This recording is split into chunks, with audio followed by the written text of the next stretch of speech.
From the National Newsroom of the Canadian Press, I'm Jason White. A runway warning system did not sound an alarm before an Air Canada jet and a fire truck collided at New York's LaGuardia Airport. The system would normally allow air traffic controllers to track the movements of aircraft and other vehicles on runways and taxiways.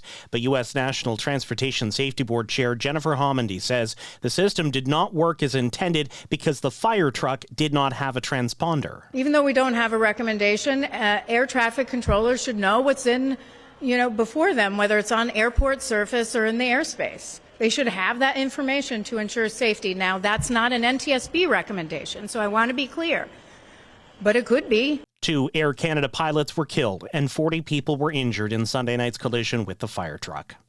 A year since Ottawa said it would review its F-35 purchase, even the competition doesn't know when the government will be done. Prime Minister Mark Carney launched the review of the U.S.-made jet last March in response to the ongoing U.S. trade war. Saab CEO Mikael Johansson says Ottawa has asked lots of questions about his company's Gripen fighter jet, but he says the timeline for the review to be completed remains unclear to him. British Columbia's Workers' Compensation Board has launched an investigation into a fatal avalanche this weekend just north of Terrace.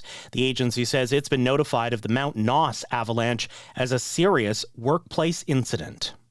Manitoba's latest provincial budget is removing provincial taxes from more groceries. Basic grocery items are already exempt, but Premier Wab Kinew says today's Manitoba budget will take the tax off everything from rotisserie chicken to salads. The change is a key part of a budget focused on affordability and health care.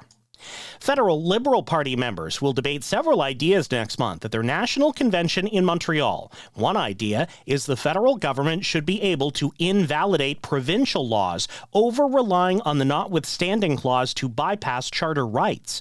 But Federal Justice Minister Sean Fraser is already rejecting the idea. I have no intention to use the disallowance power. I think that right now it's very clear that there are certain areas that are squarely within the purview of provincial governments, typically where they are best positioned to make decisions. Obviously, when you come to healthcare and education, the level of government that runs the hospitals and schools should maintain the ability to make decisions in their policy space. The disallowance power has been used more than 100 times since Confederation, but not since 1943.